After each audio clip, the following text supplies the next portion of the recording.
ആയിട്ട് വരാനായിട്ടുള്ള സാധ്യതയുണ്ട്. സ്ട്രെസ് ഉണ്ടാകുന്നതുകൊണ്ട് ചില ആൾക്കാർക്ക് അതിന്റെ ഉണ്ടാകുന്ന ചില ആൾക്കാർക്ക് ശരീരത്തിന്റെ മാറ്റങ്ങളുടെ അടിസ്ഥാനത്തിൽ പ്രയാസങ്ങൾ ഉണ്ടാകാം. സാധാരണ രീതിയിൽ ക്രോണിക് ശരിക്കും കേൾക്കാൻ കഴിയുന്നില്ല ഫാദർ. സൗണ്ട് പ്രോബ്ലം ഉണ്ട് ഫാദർ. രോഗത്തെ കുറിച്ച് നമ്മൾ സംസാരിക്കുമ്പോഴത്തേക്ക് പ്രധാനമായിട്ടും മനസ്സിലാക്കേണ്ടത് ഇത് ഒരു ഹെട്രോജീനിയസ് പ്രോബ്ലം ആയിട്ടാണ് പറയുന്നത്. ആണുങ്ങളിലും പെണ്ണുങ്ങളിലും ഒക്കെ ഉണ്ടാകുന്ന ഒരു രോഗമായിട്ടും ഇതിനകത്ത് ചില രോഗാവസ്ഥകളിൽ സ്ത്രീകളിലും പുരുഷന്മാരും ഒരുപോലെയാണ് ഉണ്ടാകുന്നത്, എന്നാൽ ചിലത് വ്യത്യസ്തമായിട്ടാണ്. അപ്പം ആ ഒരു കാറ്റഗറിയിലാണ് ഇവര് ഈ രോഗത്തെക്കുറിച്ച് സംസാരിച്ചു പോകുന്നത്. അപ്പൊ ഇത് സാധാരണ ആൾക്കാരിൽ ഈ ഒരു പ്രയാസം ഉണ്ടായി തുടങ്ങുന്നത് അഡൽട്ട്ഹുഡിലാണെന്നാണ് പറയുന്നത്. അഡൽട്ട്ഹുഡ് ഏജിലേക്ക് എത്തുമ്പോഴത്തേക്ക് ഏകദേശം ഒരു 30-35 അങ്ങോട്ട് ഉള്ള ഒരു ഏജിലേക്ക് വരുമ്പോഴത്തേക്കാണ് ഈ ഒരു പ്രോബ്ലം ഭയങ്കര പ്രിവലന്റ് ആയിട്ട് കണ്ടു തുടങ്ങുന്നത്. ഇതിന് കോൺട്രിബ്യൂട്ട് ചെയ്യുന്ന മറ്റ് ചില വസ്തുതകൾ എന്നൊക്കെ പറയുന്നത് ചിലപ്പോൾ അവർക്കുണ്ടാകുന്ന സ്ട്രെസ് അല്ലെങ്കിൽ റിലേഷൻഷിപ്പ് പ്രോബ്ലംസ് അല്ലെങ്കിൽ അതുമായിട്ട് അവരുടെ ശരീരത്തിലുണ്ടാകുന്ന ചില പല കാരണങ്ങളാണ് ഇതിന് കാരണമായിട്ട് പറയുന്നത്. അതേസ് ആർ ക്രോണിക്. മറ്റുള്ള രോഗാവസ്ഥകളൊക്കെ എന്ന് പറയുന്നത് ചിലപ്പോൾ ക്രോണിക് ആകാം, അല്ലെങ്കിൽ അത് പ്രോഗ്രസീവ് ആയിട്ട് ആൾക്കാരിൽ വളർന്നു വരുന്നതാകാം. സോ ആൻസൈറ്റി അതിനകത്തൊരു പ്രോബ്ലമായിട്ട് നമുക്ക് മനസ്സിലാക്കാനായിട്ട് സാധിക്കും. അപ്പം ഇങ്ങനെ ഇഷ്ടംപോലെ പ്രോബ്ലമാറ്റിക് സിറ്റുവേഷൻസ് അനുസരിച്ചായിരിക്കും ഒരാളിൽ സെക്സിൻ്റെ അതുമായിട്ട് ബന്ധപ്പെട്ടുണ്ടാകുന്ന രോഗങ്ങൾ കണ്ടു തുടങ്ങുന്നത്. അപ്പം ഇതിനകത്ത് പിന്നീട് ഇവർ പറഞ്ഞു പോകുന്നത് the sexual dysfunction is a problem that can happen during any phase of sexual response cycle. അപ്പം ഞാൻ ഇതൊരു കഴിഞ്ഞ ക്ലാസ്സിൽ ഒന്ന് ജസ്റ്റ് സൂചിപ്പിച്ചു പോയായിരുന്നു. ഈ സെക്ഷൽ ഡിസ്ഫങ്ഷൻസ് നമ്മൾ മനസ്സിലാക്കുമ്പോഴത്തേക്ക് അത് സെക്സുമായിട്ട് ബന്ധപ്പെട്ടുള്ള ഏതെങ്കിലും ഒരു സൈക്കിളിനകത്തായിരിക്കും അവർക്ക് പ്രയാസം ഉണ്ടാകുന്നത്. അങ്ങനെ ഒരു 5 സൈക്കിൾസ് ആണ് അവരെ സെക്സുമായിട്ട് ബന്ധപ്പെട്ട് പറയുന്നത്. The traditional response cycle traditionally includes excitement state. സാധാരണ ചില പഠനങ്ങളൊക്കെ നമ്മൾ മനസ്സിലാക്കുമ്പോഴത്തേക്ക് ഒരു 4 സ്റ്റേറ്റ് കാണും. ഇനി ചില പഠനങ്ങളിലൂടെയൊക്കെ നിങ്ങൾ വായിച്ചു പോകുമ്പോൾ 5 സ്റ്റേറ്റ് ആയിട്ടാണ് പറയുന്നത്. അപ്പം എന്നിരുന്നാലും ചില ആൾക്കാർ 2 സ്റ്റേറ്റിനെ ഒരുമിച്ചാണ് ഇൻക്ലൂഡ് ചെയ്തിരിക്കുന്നത്. അപ്പം ഇതിനെക്കുറിച്ച് കൂടുതലും പഠനങ്ങൾ നടത്തിയിരിക്കുന്നത് ജോൺസൺ ആൻഡ് മാസ്റ്റേഴ്സ് എന്ന് പറയുന്ന സൈക്കോളജിസ്റ്റുകളാണ്. സെക്സ് തെറാപ്പിയുമായിട്ട് ബന്ധപ്പെട്ടുള്ള പഠനങ്ങളൊക്കെ ഇഷ്ടംപോലെ എലാബറേറ്റ് ചെയ്തേക്കുന്നത് ഈ ജോൺസൺ ആൻഡ് മാസ്റ്റേഴ്സ് ആണ്. അപ്പം ഇതിനകത്ത് നമുക്ക് കാണാനായിട്ട് സാധിക്കുന്നത് ഒന്നാമത്തെ സ്റ്റേറ്റ് എന്ന് പറയുന്നത് എക്സൈറ്റ്മെന്റ് സ്റ്റേറ്റ് ആണ്. എക്സൈറ്റ്മെന്റ് സ്റ്റേറ്റിനകത്ത് സ്വാഭാവികമായിട്ട് ഒരാൾ എന്താണ് അവന്റെ സെക്സുമായിട്ട് ബന്ധപ്പെട്ട് അതിന്റെ ചിന്തകൾ മനസ്സിലേക്ക് വരുന്നു എന്നുള്ളതാണ്. രണ്ടാമത്തെ ഒരു സ്റ്റേറ്റിനെ പറയുന്നത് പ്ലേറ്റീവ് സ്റ്റേറ്റ് എന്ന് പറയും. PLATEAU plateau state. മൂന്നാമത്തതാണ് ഓർഗാസം. 4ാമത്തെ സ്റ്റേറ്റ് ആണ് റെസല്യൂഷൻ. അങ്ങനെ 4 സ്റ്റേറ്റ് ആണ് നമ്മുടെ ഈ നോട്ടിനകത്ത് ഞാൻ ഇൻക്ലൂഡ് ചെയ്യും. കാരണം ഇതാണ് ഒരു ചൂടെ എലാബറേറ്റ് ആയിട്ടുള്ള സ്റ്റഡി ആയിട്ടുള്ളത്. അപ്പം ഇങ്ങനെ 4 സ്റ്റേറ്റിനകത്തൂടെ ആയിരിക്കും ഒരാൾ തന്റെ സെക്സിനെ മുന്നോട്ട് കൊണ്ടുപോകുന്നത്. Desire and arousal are both part of excitement state. അതുകൊണ്ടാണ് ചില പഠനങ്ങളിൽ ചില പുസ്തകങ്ങളൊക്കെ നിങ്ങൾ വായിക്കുമ്പോഴത്തേക്ക് ഈ ഡിസയർ അല്ലെങ്കിൽ എറൗസൽ എന്ന് പറഞ്ഞുകൊണ്ട് ആ എക്സൈറ്റ്മെന്റ് സ്റ്റേറ്റിന് മുമ്പായിട്ടൊരു സ്റ്റേറ്റും കൂടി ചില ആൾക്കാർ ഇൻക്ലൂഡ് ചെയ്തിട്ടുണ്ട്. അതിന്റെ അർത്ഥം അത് എക്സൈറ്റ്മെന്റ് സ്റ്റേറ്റിനകത്ത് തന്നെ ഇൻക്ലൂഡ് ആണെന്നുള്ളതാണ്. അപ്പം ഇങ്ങനെ ഈ രീതിയിലാണ് 4 സ്റ്റേറ്റിനകത്തൂടെയാണ് ഒരാളിൽ സെക്സ് മുന്നോട്ട് പോകുന്നത്. Sexual dysfunction can affect any age. ഏത് പ്രായത്തിലുള്ളവരെയും നമ്മൾ പ്രോമിനന്റ് ആയിട്ട് കാണുന്നത് അഡൽട്ട്ഹുഡിലാണ്. എന്നിരുന്നാലും ഇത് ചില ആൾക്കാരിൽ ഏത് ഏജിലുള്ള ആൾക്കാരിലും ഇത് ഉണ്ടാകാം. Although it is more common over 40. 40കളിലാണ് ഇത് കൂടുതലായിട്ടും ചില ആൾക്കാരിൽ ഒരു ഹെൽത്ത് അസോസിയേറ്റഡ് ഏജിങ്ങുമായിട്ടൊക്കെ ബന്ധപ്പെട്ട് കിടക്കുന്നത് കൊണ്ട് ഈ ഒരു പ്രയാസം കൂടുതലായിട്ടൊക്കെ റിപ്പോർട്ട് ചെയ്തിരിക്കുന്നത്. ഇതിന്റെ പ്രധാനമായിട്ടുള്ള സിംറ്റംസ് എന്ന് പറയുന്നത് ഇൻമെൻ പുരുഷന്മാരിൽ കണ്ടുവരുന്ന സിംറ്റംസ് എന്താണ്? Inability to achieve or maintain an erection. ചില ആൾക്കാർക്ക് എന്താണ് അവരുടെ ജെനിറ്റൽസ് ഇറക്റ്റ് ചെയ്ത് നിർത്താനായിട്ട് അല്ലെങ്കിൽ അത് സാധ്യമാകാത്ത ഒരവസ്ഥ, ഹാർഡ് പെന്നിസിലേക്ക് വരാൻ പറ്റാത്ത ഒരു അവസ്ഥയാണ് നമ്മൾ ഇൻഎബിലിറ്റി ടു അച്ചീവ് ഇറക്ഷൻ എന്ന് പറയുന്നത്. അപ്പം അതോടൊപ്പം അങ്ങനെ ആ ഒരു അവസ്ഥയിലൂടെ വന്നെങ്കിൽ മാത്രമേ നമുക്ക് പെനട്രേഷൻ നടക്കത്തുള്ളൂ. രണ്ടാമത് പുരുഷന്മാരിൽ കാണുന്നത് മറ്റൊരു അവസ്ഥയാണ് ആബ്സെന്റ് ഓർ ഡിലേഡ് ഇജാഗുലേഷൻ. എത്രമാത്രം അവര് ട്രൈ ചെയ്താലും എത്രമാത്രം സ്റ്റിമുലേഷൻ കിട്ടിയാലും എത്രമാത്രം സമയമെടുത്ത് മുന്നോട്ട് പോയാലും ഇവർക്ക് എന്താണ് ഒരു ആബ്സെൻസ് ഓഫ് സെക്ഷൽ സ്റ്റിമുലേഷൻ കിട്ടിയിട്ട് ഇജാഗുലേഷൻ വരത്തില്ല. അപ്പൊ അങ്ങനെ അതിന്റെ അടിസ്ഥാനത്തിൽ ചില ആൾക്കാരിൽ രോഗം ഉണ്ടാകാം. അതിനെയാണ് നമ്മൾ ഡിലേഡ് ഇജാഗുലേഷൻ എന്ന് പറയുന്നത്. അതോടൊപ്പം തന്നെ പുരുഷന്മാരിൽ കണ്ടുവരുന്ന മറ്റൊരു സംഭവമാണ് inability to timing of ejaculate. Ejaculation. ഒരാള് അവർ ആ സെക്സിന്റെ ഒരു ഡ്യൂറേഷനിലേക്ക് പോകുമ്പോഴത്തേക്ക് ഏകദേശം ഒരു 9 മിനിറ്റ്സ് ടു 50 മിനിറ്റ്സ് ഒക്കെ പറയപ്പെടുന്നുണ്ട്, 30 മിനിറ്റ്സ് ഒക്കെ പറയുന്നുണ്ട്. എന്നിരുന്നാലും അവർക്ക് അത്യാവശ്യം എന്താണ് ആ ഒരു ടൈമിങ് കൺട്രോൾ ചെയ്യാനായിട്ട് പറ്റുന്നില്ല. ആള് അതിന് വേണ്ടി റെഡിയാകുന്നു, തുടങ്ങുന്നതിന് മുമ്പ് ഇജാക്കുലേഷൻ സംഭവിക്കുന്നു. ആൾക്കാർക്ക് ഇങ്ങനെയുള്ള ഒരു പ്രയാസം പുരുഷന്മാരിൽ കണ്ടുവരുന്നുണ്ട്. അപ്പൊ അങ്ങനെയുള്ള ഒരു സ്റ്റേറ്റിൽ നമ്മൾ പറയുന്നതാണ് പ്രീ മച്ചർ ഇജാക്കുലേഷൻ അല്ലെങ്കിൽ ഇയർലി ഇജാക്കുലേഷൻ എന്ന് പറയുന്നത്. സാധാരണ പുരുഷന്മാരിൽ കണ്ടുവരുന്ന അവസ്ഥകൾ ഇത്രയുമാണ്. ഈ 3 കാര്യങ്ങൾ നമ്മൾ ഓർത്തു വെച്ചിരിക്കണം. ഒന്ന്, ഇന്നബിലിറ്റി ടു സസ്റ്റെയിൻ, അല്ലെങ്കിൽ ആ ഹാർട്ട് പെൻഡിസിലേക്ക് നിർത്താനായിട്ട് അവർക്ക് പറ്റാതെ പോകുന്ന ഒരവസ്ഥ. ഇനി ചില ആൾക്കാരിൽ ഇത്രമാത്രം ട്രൈ ചെയ്താലും ആ സമയപരിധി കഴിഞ്ഞിട്ട് മുന്നോട്ട് ഇങ്ങനെ പോകുന്ന അവസ്ഥ, എത്ര സമയം കഴിഞ്ഞിട്ടും അവർക്ക് ആ ഇജാക്കുലേഷൻ ലഭ്യമാകാൻ പറ്റാതെ, അത് നമ്മൾ ഡിലേഡ് ഇജാക്കുലേഷൻ എന്ന് പറയുന്നു. മൂന്നാമത്തതാണ് ഇന്നബിലിറ്റി ടു കൺട്രോൾ, എന്താണ് ഇജാക്കുലേഷൻ കൺട്രോൾ ചെയ്യാൻ പറ്റാത്ത, ടൈമിങ് കൺട്രോൾ ചെയ്യാൻ പറ്റാത്ത ഒരവസ്ഥ. ആ 3 കാര്യങ്ങളും വ്യക്തമാണോ? ഓക്കെ. സ്ത്രീകളിൽ കണ്ടുവരുന്ന പ്രധാനമായിട്ടുള്ള പ്രശ്നങ്ങൾ എന്ന് പറഞ്ഞാൽ ഇന്നബിലിറ്റി ടു അച്ചീവ് ഓർഗാസം. അവർക്ക് ഈ ഓർഗാസം എന്ന് പറയുന്ന ഒരു സംഭവം ലഭ്യമാകാത്ത ആൾക്കാരെ നമുക്ക് കാണാനായിട്ട് സാധിക്കും. അപ്പം അങ്ങനെയുള്ള ഒരു അവസ്ഥയാണ് നമ്മൾ സ്ത്രീകളിൽ പൊതുവെ കണ്ടുവരുന്നത്. രണ്ടാമത്തത് inadequate vaginal lubrication before and during intercourse. ചില ആൾക്കാർക്ക് എന്താണ് വജൈനൽ ലൂബ്രിക്കേഷൻ ഉണ്ട്, അവർക്കൊരു പ്രത്യേക ഫ്ലൂയിഡ് ഡിസ്ചാർജ് ചെയ്യുന്ന ഒരു സംഭവം ഈ സ്ത്രീകൾക്ക് ചില സമയങ്ങളിൽ ഉണ്ടാകാതെ പോകുന്നു. അപ്പം അതൊരു പ്രോബ്ലമായിട്ട് സ്ത്രീകളിൽ പറയപ്പെടുന്നുണ്ട്. മറ്റൊരവസ്ഥ എന്ന് പറഞ്ഞു കഴിഞ്ഞാൽ inability to relax the vaginal muscles enough to allow intercourse. അപ്പം ഈ ഇന്റർകോഴ്സിന് വേണ്ടി വജൈനൽ മസിൽസ് റിലാക്സ്ഡ് ആക്കി പിടിക്കാനായിട്ട്, അല്ലെങ്കിൽ ആ ഒരു റിലാക്സ് സ്റ്റേറ്റിലേക്ക് കൊണ്ടുവരാൻ പറ്റാത്ത ഒരവസ്ഥ സ്ത്രീകളിൽ കണ്ടുവരാനായിട്ടുള്ള സാധ്യതയുണ്ട്. അവിടെയും സ്ത്രീകളിൽ ഇതുപോലുള്ള 3 അവസ്ഥകളാണ് സാധാരണ രീതിയിൽ കണ്ടുവരുന്നത്. ഈ അവസ്ഥകൾക്കനുസൃതമായിട്ടാണ് നമ്മൾ ആ രോഗത്തെ ഒരു രോഗമായിട്ട് കാറ്റഗറൈസ് ചെയ്യുന്നത്. ക്ലിയർ ആണോ ആ 3 പോയിന്റ്? അടുത്തത്, ഇനി സ്ത്രീയിലും പുരുഷനും ഒരുപോലെ കൊണ്ടുവരുന്ന ഒരവസ്ഥയാണ് lack of interest in or desire for sex. സ്ത്രീകളിലും പുരുഷന്മാരിലും ഒരുപോലെ കണ്ടുവരുന്ന, അല്ലെങ്കിൽ ചില ആൾക്കാരിൽ ഈ രോഗാവസ്ഥയുള്ള ആൾക്കാരിൽ ഒരുപോലെ കാണുന്ന ഒരവസ്ഥയാണ്. അവർക്ക് ഇതിനെക്കുറിച്ച് ചിന്തിക്കാനേ പറ്റും, താല്പര്യമില്ലാതെ വരുന്നത്. അങ്ങനെ ഇതിനെക്കുറിച്ച് മുന്നോട്ട് ചിന്തിക്കാനോ അല്ലെങ്കിൽ ആ ഒരു അവസ്ഥയെക്കുറിച്ച് അവർക്ക് ഓർക്കാനോ പറ്റാത്തത്. ഇന്നബിലിറ്റി ടു ബിക്കം എറൗസ്ഡ്, അവർക്ക് എന്താണ് ശാരീരികമായിട്ടും മാനസികമായിട്ടും അവർക്ക് എറൗസ്ഡ് ആകാനായിട്ടുള്ള സാധ്യമല്ലാതെ പോകുന്ന ഒരവസ്ഥ.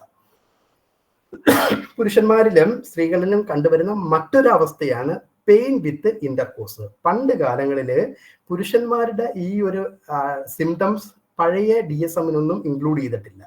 ഇപ്പോഴത്തെ DSM-നകത്ത് എടുത്ത് പറയുകയാണ് ഈ ഒരു അവസ്ഥ, ആ ഇന്റർകോഴ്സുമായിട്ട് ബന്ധപ്പെട്ടുള്ള അവസ്ഥയിൽ സ്ത്രീകൾക്കും വേദനയുണ്ട്, പുരുഷന്മാർക്കും വേദനയുണ്ട്. അപ്പം ആ ഒരു കാറ്റഗറിയാണ് ഇപ്പോഴത്തെ DSM-5-നകത്ത് പ്രത്യേകം ഇൻക്ലൂഡ് ചെയ്തിരിക്കുന്നത്. പെയിൻ വിത്ത് ഇന്റർകോഴ്സ്, അത് പുരുഷന്മാരിലും കാണാൻ സാധിക്കും, സ്ത്രീകളിലും കാണാനായിട്ട് സാധിക്കും എന്നാണ് പറയപ്പെടുന്നത്. അപ്പം അങ്ങനെ ആ 9 പോയിന്റ് വ്യക്തമാണോ? ഓക്കെ. ഇനി ഇതിനുള്ള കാരണങ്ങൾ, സെക്ഷുവൽ ഡിസ്ഫങ്ഷൻസിന്റെ പല കാരണങ്ങൾ പറയുന്നു. അതിനകത്ത് ഒന്നാമത്തെ കാരണം, ഒന്ന് ഫിസിക്കൽ കോസസ് ചില ആൾക്കാർക്ക് കാരണമായിട്ട് വരാനായിട്ടുള്ള സാധ്യതയുണ്ട്. Many physical and medical condition can cause problem with the sexual function. മരുന്നെടുക്കുന്നത് കൊണ്ടോ അല്ലെങ്കിൽ ഫിസിയോളജിക്കൽ ആയിട്ടുള്ള പ്രയാസങ്ങളൊക്കെ ഉള്ളത് കൊണ്ട് ചില ആൾക്കാർക്ക് ഈ ഒരു അവസ്ഥ നമുക്ക് കാണാനായിട്ട് സാധിക്കും. These condition include diabetics, heart and vascular blood vessels ഡിസീസുകൾ, ന്യൂറോളജിക്കൽ ഡിസോർഡറുകൾ, ഹോർമോണൽ ഇംബാലൻസുകൾ, chronic disease such as kidney or liver failure, ഇങ്ങനെ ആൽക്കഹോളിസം, ഡ്രഗ് അബ്യൂസുകൾ, ഇതൊക്കെ ഉണ്ടെങ്കിൽ ആൾക്കാരിൽ ഈ ഒരു പ്രയാസം ഉണ്ടാകാനായിട്ടുള്ള സാധ്യതയുണ്ട്. In addition the side effect of some medication including some anti depressant, ചില ആൾക്കാർ ആന്റി ഡിപ്രസന്റ് ആയിട്ടുള്ള ഡ്രഗ്സുകൾ ഒക്കെ ഉപയോഗിക്കുന്നത് കൊണ്ടൊക്കെ ഇത് ഒരു ഫിസിക്കൽ പ്രോബ്ലം ആയിട്ട് കാണാനായിട്ട് സാധ്യമാണ് എന്നാണ് പറയപ്പെടുന്നത്. ഇനി സൈക്കോളജിക്കൽ കോസ് ആയിട്ട് പറയുന്നത്, ചില ആൾക്കാർ ഫിസിക്കൽ കോസുകളെല്ലാം ഓക്കെയാണ്, പക്ഷെ ആൾക്ക് സെക്സിന് ചെല്ലുമ്പോഴത്തേക്ക് ഇറക്ഷനോ അല്ലെങ്കിൽ ആ ലൂബ്രിക്കേഷൻ ഇതൊന്നും കിട്ടാതെ വരുന്ന ആ ഒരു സാറ്റിസ്ഫാക്ഷൻ കിട്ടാതെ വരുന്നത് അത് സൈക്കോളജിക്കലാകാം. അപ്പൊ സൈക്കോളജിക്കൽ ആകുവാണെങ്കിൽ അതിനുള്ള കാരണങ്ങൾ these include work related stress, anxiety, concern about sexual performance. ചില ആൾക്കാർക്ക് ഈ സെക്സുമായിട്ട് ബന്ധപ്പെട്ട് ആ പെർഫോം ചെയ്യാനായിട്ട് ചെല്ലുമ്പോൾ അവൾ എന്ത് വിചാരിക്കും, ഞാൻ ചെയ്യുന്നതെല്ലാം റെഡിയാവൂ, ശരിയാവൂ, ഇങ്ങനെയൊക്കെയുള്ള ചിന്തകളും കാര്യങ്ങളും ഒക്കെ ഉള്ള ആൾക്കാർക്ക് സ്വാഭാവികമായിട്ടും ഫിസിയോളജിക്കൽ സ്ട്രെസ്സുകൾ ഉണ്ടാകാം. അതൊരു കാരണമായിട്ട് പറയപ്പെടുന്നുണ്ട്. Marital or relationship problem, husband വൈഫും തമ്മിലുള്ള റിലേഷൻ ഇഷ്യൂസിനകത്ത് എന്തെങ്കിലും ഉണ്ടെങ്കിൽ അതൊരു കാരണമാണ്. അതോടൊപ്പം തന്നെ ചില ആൾക്കാരിലെ ഡിപ്രഷൻ ഉണ്ടെങ്കിൽ അതുണ്ടാകാം. പ്രത്യേകിച്ചും ചില കേസുകളൊക്കെ നമ്മൾ റിപ്പോർട്ട് ചെയ്ത് മനസ്സിലാക്കിയതിന്റെ അടിസ്ഥാനത്തിൽ പറയുന്ന ഒരു വസ്തുതയാണ് ഗിൽറ്റ് ഫീലിംഗ് വലിയൊരു ഘടകമാണ്. അപ്പം ഈ ചില ആൾക്കാർ എന്താണ്, ഹസ്ബൻഡും വൈഫും റിലേഷൻഷിപ്പിൽ ഓക്കെയാണോ, കുഴപ്പമൊന്നും ഇല്ലായിരുന്നു, പക്ഷേ യാദൃച്ഛിക വെച്ചാൽ ആ വൈഫിന് വേറൊരാളുമായിട്ട് സെക്സ് ഉണ്ടാകേണ്ടി വന്നു. അതുണ്ടായതിനു ശേഷം ആൾക്ക് ഗിൽറ്റ്, കുറ്റബോധം, അമിതമായിട്ടുള്ള കുറ്റബോധം, പിന്നീട് ഹസ്ബൻഡുമായിട്ട് പറ്റാത്ത അവസ്ഥകൾ അങ്ങനെ ചില ആൾക്കാരിൽ കണ്ടുവരുന്നുണ്ട്. അതെല്ലാം സൈക്കോളജിക്കൽ ആയിട്ടുള്ള ഒരു കോസുകളാണ്. കൺസേൺ അബൌട്ട് ബോഡി ഇമേജ്, അവരുടെ ശരീരം എങ്ങനെ ഇരിക്കുന്നു, അങ്ങനെ ഇരിക്കുന്നു, ഇങ്ങനെ ഇരിക്കുന്നൊക്കെയുള്ള തോന്നലുകളും കാര്യങ്ങളുടെയൊക്കെ അടിസ്ഥാനത്തിൽ ഇവർക്ക് ചില ആൾക്കാർക്ക് ഇതുപോലുള്ള അവസ്ഥകൾ വരാനായിട്ടുള്ള സാധ്യതയുണ്ട്. ഇനി മറ്റൊരു വസ്തുത, പണ്ടൊരിക്കല് ഞാൻ ഒരു പള്ളിയിലുണ്ടായിരുന്നു, ഞാൻ തന്നെ കെട്ടിച്ചതാണ്, ഞാൻ തന്നെ ഡൈവോഴ്സും വാങ്ങിച്ചു കൊടുത്തവർക്ക്. അപ്പം ഇതറിയത്തില്ല. അതൊരു പെൺകൊച്ചിന്റെ കേസ് സംഭവം ഇതായിരുന്നു. അവളുടെ വളരെ കുഞ്ഞായിരുന്നപ്പോൾ അവർക്ക് ഒരു സെക്ഷൽ ട്രോമ ഉണ്ടായിട്ട് അതിനുശേഷം ഇവിടെ വിവാഹം കഴിച്ച് കല്യാണമൊക്കെ കഴിച്ച് കുറേ വർഷങ്ങൾ, 4-5 വർഷമൊക്കെ കഴിഞ്ഞിട്ടും ഇവർക്ക് മക്കളൊന്നുമില്ല. ഈ ഹസ്ബൻഡ് അത് കഴിഞ്ഞിട്ട് എന്തെങ്കിലും വന്ന് ഇങ്ങനെ സംസാരിക്കും, അവൾ ദേഹത്ത് പോലും തൊടാൻ സമ്മതിക്കത്തില്ല. അപ്പൊ അങ്ങനെ ചോദിച്ച് പറഞ്ഞ് മനസ്സിലാക്കി വന്നപ്പോഴത്തേക്കാണ് അവർക്ക് പേടിയാണ്. അതിനുവേണ്ടി ഇവിടെ ഓരോ കാരണങ്ങൾ പറഞ്ഞ് ഒഴിവാകുമായിരുന്നു.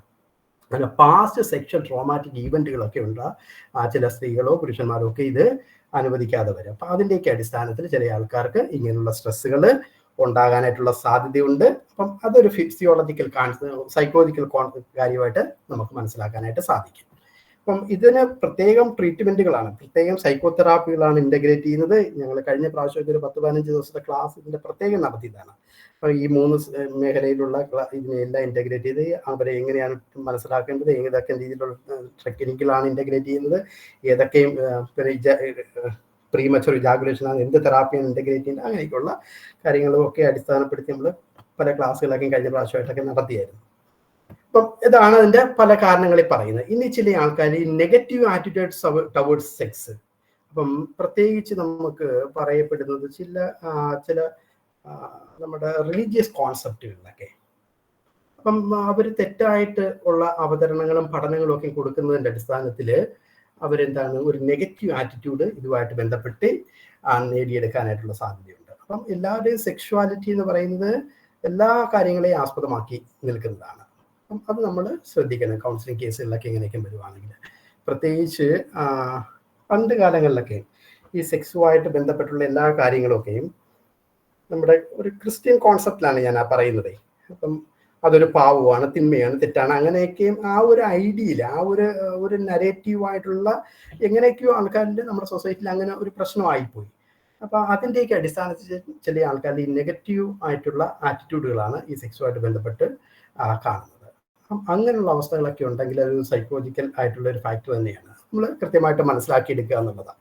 പിന്നെ അതോടൊപ്പം തന്നെ പേരൻസിൻ്റെ അല്ലെങ്കിൽ അവർക്ക് അതുമായിട്ട് ബന്ധപ്പെട്ടുള്ള കൃത്യമായിട്ടുള്ള എഡ്യൂക്കേഷൻ കിട്ടാത്തത് കൊണ്ട് പേരൻസിൻ്റെ ഇമ്മച്ചുവർ ആയിട്ടുള്ള അല്ലെങ്കിൽ ഇൻറ്റിമേറ്റ് റിലേഷൻഷിപ്പ് കാണാത്തത് കൊണ്ട് വളർന്നു വരുന്ന കുട്ടികളിൽ ഡിസ്കംഫർട്ട് വിത്ത് സെക്ഷുവൽ ഐഡന്റിറ്റി, ചില ആൾക്കാരിൽ ആണാണോ പെണ്ണാണോ എന്നൊക്കെയുള്ള ആ സെക്ഷുവൽ ഐഡന്റിറ്റി ഉണ്ട്. ആ ഐഡന്റിറ്റി അവർക്ക് കൃത്യമായിട്ട് മനസ്സിലാക്കാത്തത് കൊണ്ട് ചില ആൾക്കാരിൽ ഈ പ്രയാസം ഉണ്ടാകാം. ചില വ്യക്തികളിൽ നിന്നാണ് ഫിയർ ഓഫ് റിജക്ഷൻ, അവരെന്നെ ഉപേക്ഷിക്കുക അല്ലെങ്കിൽ അബാൻഡൻ ചെയ്യുക എന്നൊക്കെയുള്ള ചിന്തകളും തോന്നലും ഒക്കെ ഉള്ളത് കൊണ്ട് ആൾക്കാർക്ക് ഇതുപോലെ ഉണ്ടാകാനായിട്ടുള്ള സാധ്യത വളരെ കൂടുതലാണ്. ഇംപെയർഡ് സെൽഫ് എസ്റ്റീം ഇല്ലെങ്കിൽ, അൻസൈറ്റി ഉണ്ടെങ്കിൽ, സെക്ഷൽ പെർഫോമൻസിനെ കുറിച്ചുള്ള ആകുലതയുണ്ടെങ്കിൽ, depression, inadequate information about sexual function, ഇങ്ങനെയൊക്കെയുള്ള കാര്യങ്ങളൊക്കെ ഇതിന് പല കാരണങ്ങളായിട്ട് വരാനായിട്ടുള്ള സാധ്യതയുണ്ട്. അപ്പം നമ്മൾ 2 മേഖലകളിലാണ് കാര്യങ്ങൾ പറഞ്ഞത്. ഒന്ന് ഫിസിക്കലായിട്ടുള്ള ഡിസോർഡറുകൾ, 2 സൈക്കോളജിക്കലായിട്ടുള്ള ഫാക്ടേഴ്സ്. അപ്പം ഇതിൻ്റെ അടിസ്ഥാനത്തിൽ ഇനി സെക്ഷൽ ആയിട്ടുള്ള ബന്ധപ്പെട്ട ആ ഒരു സൈക്കിളിനെ കുറിച്ച് ഞാൻ പറഞ്ഞായിരുന്നു. അപ്പം ആ ഒരു സൈക്കിളിന് നമ്മളൊന്ന് ഡിവൈഡ് ചെയ്തിട്ടൊന്ന് എലാബറേറ്റ് ആയിട്ട് ഞാൻ പറഞ്ഞു പോവുകയാണ്. എ നോർമൽ ഹ്യൂമൻ ആരെങ്കിലും എന്തെങ്കിലും പറയാൻ ശ്രമിക്കുന്നുണ്ടോ? ക്ലിയർ ആണോ? ഓഡിബിൾ സർ അത് കുറെയൊക്കെ കൾച്ചറലി ആവുമ്പം നമുക്ക് എത്രമാത്രം അത് മെഡിസിനുകളുടെ സോ ബിക്കോസ് ഇറ്റ്സ് ലൈക്ക് ചെറുപ്പം മുതലേ ഇൻഡ്യൂസ് ചെയ്ത് ഭയങ്കര റിജിഡ് ആയിട്ടുള്ള സ്ട്രക്ചർ മൈൻഡിൽ ഫോം ചെയ്തുകൊണ്ടിരിക്കുമ്പോൾ നമ്മളിതിനെ അപ്രോച്ച് ചെയ്യുമ്പോൾ നമ്മള് ജഡ്ജ് ചെയ്യുന്നത് ചിലപ്പോൾ തെറ്റിപ്പോവില്ലേ സംശയം. അപ്പൊ അത് നമുക്ക് കൾച്ചറലി സാങ്ഷൻഡ് ആയിട്ടുള്ള അവസ്ഥകളിലൂടെ അവരുടെ കോൺസെപ്റ്റുകൾ ചേഞ്ച് ചെയ്യാന്നുള്ളതാണ്. അപ്പൊ അതിനകത്ത് നമുക്ക് CBT അങ്ങനെയൊക്കെയുള്ള അല്ലെങ്കിൽ റാഷണൽ ബിലീഫുകളൊക്കെ ബിലീഫ് സിസ്റ്റത്തിനകത്ത് ഉണ്ടാകുന്ന പ്രോബ്ലം ആണ്. അപ്പം അതിനെ റാഷണലൈസേഷൻ ചെയ്യാനായിട്ട് പഠിപ്പിക്കാം. അങ്ങനെയൊക്കെയുള്ള ടെക്നിക്കലാണ്. ഓരോ കേസിന്റെയും സ്ട്രക്ചറും നേച്ചറും നോക്കിയിട്ടായിരിക്കും നമ്മൾ അതിന്റെ സൈക്കോതെറാപ്പികൾ ഇന്റഗ്രേറ്റ് ചെയ്യുന്നത്. പക്ഷെ നമ്മൾ ഈ രീതിയിൽ നമ്മൾ അപ്രോച്ച് ചെയ്യുമ്പോൾ it should be common for everybody, right? Ethics പറ്റി പറയുന്ന പോലെ തന്നെ it should be common for everybody. പക്ഷെ രാജ്യാന്തരമായിട്ട് ഇന്റർനാഷണൽ ആയിട്ട് വേറെ രാജ്യത്ത് വേറെ കൾച്ചറലി കുറച്ച് ഫ്രീഡം കൂടുതലായിരിക്കും, അല്ലെങ്കിൽ ഇതിനെ പറ്റിയിട്ടുള്ള കോൺസെപ്റ്റ്. അപ്പം കൺട്രി വൈസ് ഇതൊക്കെ മാറില്ലേ? അപ്പൊ നമ്മൾ ഒരു ബേസിക് സ്ട്രക്ചർ യൂണിവേഴ്സലി ഒരു സാധനം കൊടുക്കുമ്പോൾ might be really complicated, right, when you're trying to approach like that. ഇല്ല സാറേ, അതിനകത്തുള്ള ഇതെന്ന് പറഞ്ഞാൽ നമുക്ക് കൾച്ചറലി ഒരു പ്രയാസമുണ്ട്. നമ്മുടെ രാജ്യങ്ങളുടെ വ്യത്യാസങ്ങളുടെ അടിസ്ഥാനത്തിൽ അതുണ്ടാകും. അതുകൊണ്ടാണ് നമ്മൾ സെക്സുമായിട്ട് ബന്ധപ്പെട്ടുള്ള എല്ലാം സബ്ജക്റ്റീവ് ആണെന്ന് പറയുന്നത്. അപ്പൊ ഇതിനുള്ള സബ്ജക്റ്റീവ് ഇപ്പൊ ഒരാൾക്ക് ഒരു ഉദാഹരണത്തിന് ഇറട്ടിക്കൽ ഡിസോർഡർ ആണ്. ആ ഇറട്ടിക്കൽ ഡിസോർഡറിനുള്ള കാരണം പലതായിരിക്കാം. ചിലപ്പോൾ അവരുടെ ഫിസിക്കലായിരിക്കാം, സൈക്കോളജിക്കലാണ്. ഫിസിക്കലാണെങ്കിൽ ഫിസിയോളജിക്കലായിട്ടുള്ള ചേഞ്ച് അതിനുള്ള ട്രീറ്റ്മെന്റ് ആണ് ഇന്റഗ്രേറ്റ്. സൈക്കോളജിക്കലാണെങ്കിൽ അതിനുള്ളതാണ്. ഇപ്പം പറഞ്ഞതുകൊണ്ട് ഈ കൾച്ചറലി സാങ്ഷൻ നമ്മുടെ റിലീജിയസ് കോൺസെപ്റ്റിന്റെ അടിസ്ഥാനത്തിൽ ഒരു കുട്ടി ഇപ്പം കുഞ്ഞുനാളിന് മുന്നേ സെക്ഷുവായിട്ട് ബന്ധപ്പെട്ടുള്ള കാര്യങ്ങളെല്ലാം അബോർഷനാണ് ഡെവലപ്പ് ചെയ്തത്. അപ്പൊ ആ അബോർഷനെ മാറ്റാനായിട്ടുള്ള സംഭവമാണ് നമുക്ക് ആ പേഴ്സണാണ് നമ്മൾ കൊടുക്കേണ്ടത്. അപ്പം ഓരോ തെറാപ്പികളും അപ്പം ഒരിക്കലും തെറാപ്പി ഒരുമിച്ച് ഒരേപോലെ എന്നുള്ളതല്ല. തെറാപ്പികളുടെ ആ സിറ്റുവേഷൻ അനുസരിച്ച് മാറും. അതായത് ഫോർ ഇൻസ്റ്റൻസ് ഇപ്പൊ ഞാൻ എന്റെ അമ്മയും അച്ഛനും കിസ് ചെയ്യുന്നൊന്നും ഒരിക്കലും കണ്ടിട്ടില്ല. അല്ല, even if they wanted to hug each other, എന്നാലും അവര് ചെയ്യില്ല. Because in my culture it's not. അത് ഒളിപ്പിച്ച് വെച്ചിട്ട് ബെഡ്റൂമിൽ മാത്രം സംഭവിക്കുന്ന ഒരു സംഭവമായിട്ടാണ് നമ്മള്.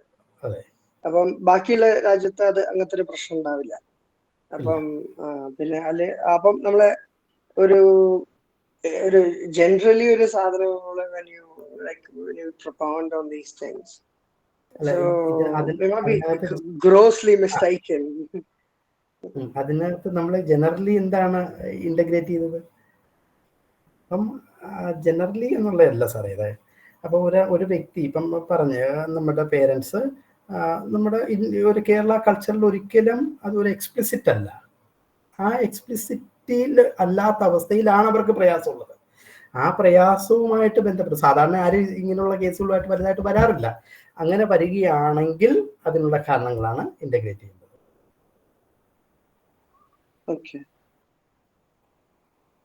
അപ്പം നമുക്കിപ്പോൾ അവരുടെ പ്രയാസ മേഖല എന്താണ്? അതുകൊണ്ടാണ് സെക്സ് എപ്പോഴും സബ്ജക്റ്റീവ് ആണെന്ന് പറയുന്നത്. അപ്പൊ എൻ്റെ സെക്ഷുവാലിറ്റി ആയിരിക്കത്തില്ല വേറെ ഒരാളുടെ സെക്ഷുവാലിറ്റി, എൻ്റെ സെക്ഷൽ നേച്ചർ ആയിരിക്കത്തില്ല മറ്റൊരാളത്.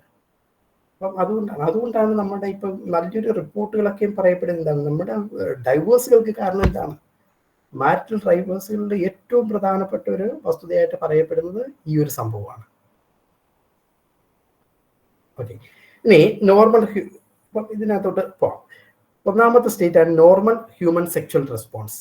A normal human sexual response cycle can be divide into 5. നമ്മൾ ആദ്യം പറഞ്ഞ് 5 ആയിട്ട് നമുക്ക് ഡിവൈഡ് ചെയ്യാം. ചില ആൾക്കാർ 4 ആയിട്ടാണ് ഡിവൈഡ് ചെയ്യുന്നത്. നമ്മുടെ പർപ്പസിന് നമ്മൾ അത് ഈ രീതിയിലാണ് ഡിവൈഡ് ചെയ്തിരിക്കുന്നത്. ഒന്നാമത്തത് ആപ്പിറ്റൈറ്റ് ഫേസ് എന്ന് പറയും. അവർക്ക് അതുമായിട്ട് ബന്ധപ്പെട്ടുള്ള ഭയങ്കരമായിട്ടുള്ള തോന്നല്, ആപ്പിറ്റൈറ്റ് ഫേസ്.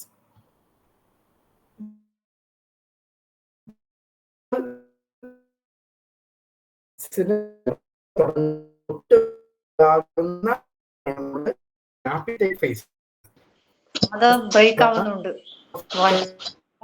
ഒന്നും കൂടെ പറയണേ, കേട്ടില്ല. ഓക്കെ, ഇപ്പോഴോ? ഓഡിബിൾ ആണോ? ഓക്കെ.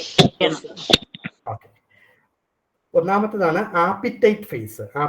വിശപ്പ് എന്ന് പറയത്തില്ല നമ്മൾ, അതിന് നമ്മൾ പറയുന്നത് എന്താണ്, ആൾക്കാർക്ക് അത് ഫാന്റസൈസ് ചെയ്യുകയാണ്. എനിക്ക് ഇന്ന് സെക്സ് അല്ലെങ്കിൽ ഇന്ന് അത് ഇങ്ങനെ മനസ്സിൽ കാണുന്നതിനെയാണ് നമ്മൾ ആപ്പിറ്റൈറ്റ് ഫേസ് എന്ന് പറയുന്നത്. രണ്ടാമത്തെ ഫേസിന് നമ്മൾ പറയുന്നത് ഈ സമയത്ത് ഫസ്റ്റ് ട്രൂ ഫേസ് ആണ്, അല്ലെങ്കിൽ ആ സെക്സിന്റെ കറക്റ്റ് ആയിട്ടുള്ള സമയം എന്ന് പറയുന്നത് ഈ എക്സൈറ്റ്മെന്റ് സ്റ്റേറ്റ് ആണ്. സ്റ്റാർട്ട്സ് വിത്ത് ഫിസിക്കൽ സ്റ്റിമുലേഷൻ, അവർ ശരീരത്തിൽ തൊടുക, സ്പർശിക്കുക, അല്ലെങ്കിൽ ആപ്പിറ്റൈറ്റ്. അപ്പം അങ്ങനെയുള്ള സമയങ്ങളിൽ അതുമായിട്ട് ബന്ധപ്പെട്ട് നിൽക്കുന്ന ആ സ്റ്റേറ്റിന് നമ്മൾ വിളിക്കുന്ന പേരാണ് എക്സൈറ്റ്മെന്റ് ഫേസ്. സാധാരണ ഈ ആപ്പിറ്റൈറ്റ് ഫേസ് ചില പഠനങ്ങളിൽ അവർ ഇൻക്ലൂഡഡ് അല്ല, എക്സൈറ്റ്മെന്റ് സ്റ്റേറ്റ് തൊട്ടായിരിക്കും അവർ ഇൻക്ലൂഡ് ചെയ്തിരിക്കുന്നത്. നമ്മുടെ ചൂട് അണ്ടർസ്റ്റാൻഡിങ്ങിന് ആപ്പിറ്റൈറ്റും എക്സൈറ്റും നമ്മൾ സെപ്പറേറ്റ് ആയിട്ടാണ് കാണുന്നത്. ഈ സമയത്ത് പുരുഷന്മാരിൽ കണ്ടുവരുന്ന ചില വ്യത്യസ്തമായിട്ടുള്ള സാഹചര്യങ്ങൾ അല്ലെങ്കിൽ മാറ്റങ്ങൾ എന്ന് പറഞ്ഞു കഴിഞ്ഞാൽ അവർക്ക് സ്വാഭാവികമായിട്ടും പെനിയൽ ഇറക്ഷൻസ് ഉണ്ടാകും. അപ്പൊ അതിനുള്ള കാരണം due to vasocongestion of corpus എന്നൊക്കെ പറയുന്ന ഒരു ഏരിയയിൽ ഉണ്ടാകുന്ന ചേഞ്ചുകളാണ് അതിനുള്ള കാരണമായിട്ട്. സ്കോട്ടൽ സ്കാ എന്നൊക്കെ പറയുന്ന സംഭവങ്ങളിലൊക്കെ ഉണ്ടാകുന്ന മാറ്റങ്ങളാണ് ഇതിനുള്ള കാരണമായിട്ട് പറയുന്നത്. സ്വാഭാവികമായിട്ടും എക്സൈറ്റഡ് ആകുന്ന ഒരു പുരുഷൻ സ്വാഭാവികമായിട്ടും അവന്റെ ജെനിറ്റൽസ് ഇറക്റ്റ് ചെയ്യും. ഇനി സൈക്കോളജിക്കലായിട്ട് നമ്മളിപ്പം സാറ് നേരത്തെ ചോദിച്ചതിന് ഒരു ഉദാഹരണം ഞാൻ പറയാം.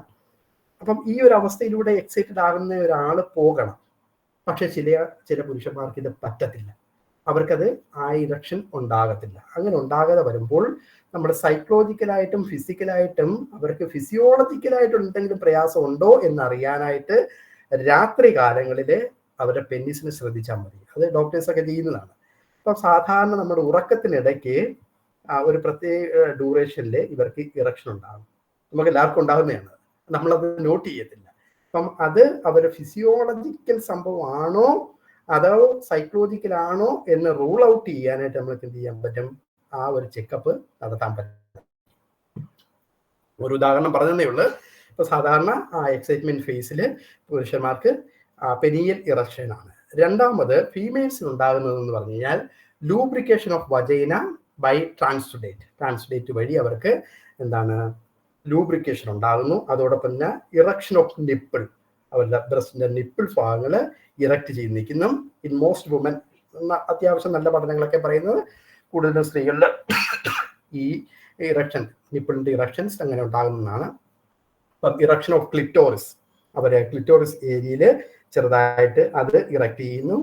തിക്കനിങ് ഓഫ് ലാബിയ മൈനോര, ആ ഒരു ഭാഗം അവരുടെ യൂറത്ര, ആ ഭാഗത്തിന് ലാബിയ മൈനോറിയ ആൻഡ് മേജർ മൈനോറിയ എന്നൊക്കെ പറയുന്ന ഒരു ഏരിയ ഉണ്ട്. അപ്പൊ ആ ഒരു ഭാഗത്ത് ചെറുതായിട്ട് തിക്കൻ ചെയ്യുന്ന ഒരവസ്ഥ ഉണ്ടാകണം. അപ്പൊ ഈ ഒരു മാറ്റങ്ങളാണ് സ്ത്രീകളിൽ പൊതുവെ നമ്മൾ കണ്ടുവരുന്നത്. ഏത് ഫേസിനകത്ത്? എക്സൈറ്റ്മെന്റ് ഫേസിനകത്ത്. ക്ലിയർ ആണോ?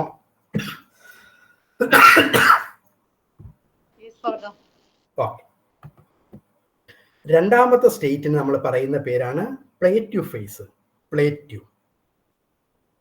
അപ്പം ഈ പ്ലേറ്റ്യൂ സ്റ്റേറ്റ് എന്ന് പറഞ്ഞു കഴിഞ്ഞാൽ ആ എക്സൈറ്റ്മെന്റ് സ്റ്റേറ്റിനും ഇനി നമ്മൾ പറയാൻ പോകുന്ന ഓർഗാസ്മിക് ഫേസിനും ഇടയ്ക്കുള്ള ഒരു സമയമാണ്, ഓർഗാസം സംഭവിക്കുന്നതിന് ഇടയ്ക്കുള്ള ഒരു സമയമാണ് ഈ പ്ലേറ്റ്യൂ ഫേസ് എന്ന് പറയുന്നത്. ഈ സമയത്ത് സാധാരണ രീതിയിൽ ആക്ച്വൽ ഓർഗാസം അത് ഹയസ്റ്റ് എക്സൈറ്റ്മെന്റ് ആയിരിക്കും. ഇവർ ഭയങ്കരമായിട്ട് എക്സൈറ്റഡ് ആണ്. എന്നാൽ അത് എക്സൈറ്റ് സ്റ്റേറ്റ് കഴിഞ്ഞിട്ടുള്ള സ്റ്റേറ്റ് ആണ് ഈ പ്ലേറ്റ്യൂ സ്റ്റേറ്റ് എന്ന് പറയുന്നത്. അപ്പൊ ഇതിനെ നമുക്ക് ഡിസ്ക്രിമിനേറ്റ് ചെയ്യാൻ അല്ലെങ്കിൽ സെപ്പറേറ്റ് ആയിട്ട് കാണാൻ പറ്റത്തില്ല. അതിന്റെ അർത്ഥം ഇത് സ്വാഭാവികമായിട്ടും ആ എക്സൈറ്റ്മെന്റ് സ്റ്റേറ്റിനകത്തും ഓർഗാസത്തിനും ഇടയ്ക്ക് കിടക്കുന്ന ഒരു സ്റ്റേറ്റ് ആണ് ഈ പ്ലേറ്റ്യൂ സ്റ്റേറ്റ്. ഈ സമയത്ത് ഒരു ഭയങ്കരമായിട്ടുള്ള എക്സൈറ്റ്മെന്റ് ആണ്. At a highest excitement, it is often difficult to differentiate the plateau phase from the excitement state. സാധാരണ രീതിയിൽ നമുക്ക് ആ എക്സൈറ്റ്മെന്റ് സ്റ്റേറ്റിൽ നിന്ന് പ്ലേറ്റ്യൂ സ്റ്റേറ്റിനെ ഭയങ്കരമായിട്ട് അങ്ങ് ഡിഫറൻഷിയേറ്റ് ഇതെടുക്കാനായിട്ട് പറ്റത്തില്ല, കാരണം അതും ആ എക്സൈറ്റ്മെന്റ് ഭാഗമാണ്.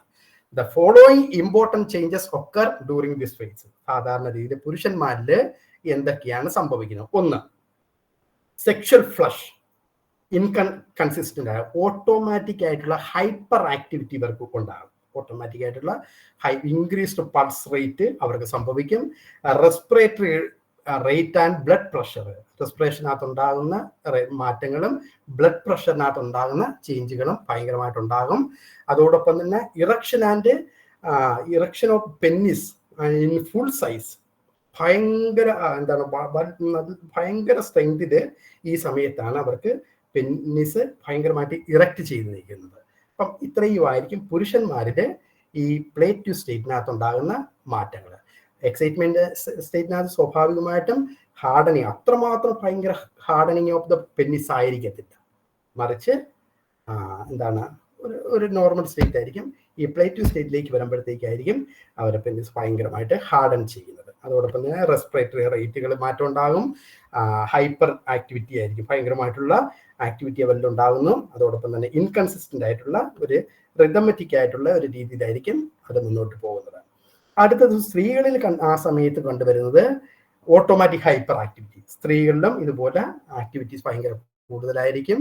അതോടൊപ്പം തന്നെ development of orgasmic platform in the lower 1/3 of vagina. അപ്പം ഈ ലെങ്തനിങ് ഓഫ് ബലൂമിങ് ഓഫ് വജൈന, അവർക്ക് ആ വജൈനൽ ഭാഗം ഭയങ്കരമായിട്ട് ബലൂമിങ് ചെയ്യാം, ഒരു ഇച്ചിരി ഊതി വീർപ്പിച്ച രീതിയിലുള്ള അവസ്ഥയിലേക്ക് വരും. എൻലാർജ്മെന്റ് ഓഫ് ബ്രസ്റ്റ് ഒരു ഇച്ചിരി കൂടെ ഭയങ്കരമായിട്ടും എൻലാർജ് ചെയ്യും. ലാബിയ മൈനോര ഇൻക്രീസ്ഡ് വജൈനൽ ട്രാൻസ്ലേറ്റ് ഉണ്ടാകും. ഇതായിരിക്കും സ്ത്രീകളിലും ആ സമയത്ത് ഉണ്ടാകുന്ന മാറ്റങ്ങൾ. ഇനി അടുത്ത ഒരു സ്റ്റേറ്റ് ആണ് ഓർഗാസ്മിക് ഫേസ് എന്ന് പറയുന്നത്. The phase of this weak sexual excitement follow by release of sexual tension.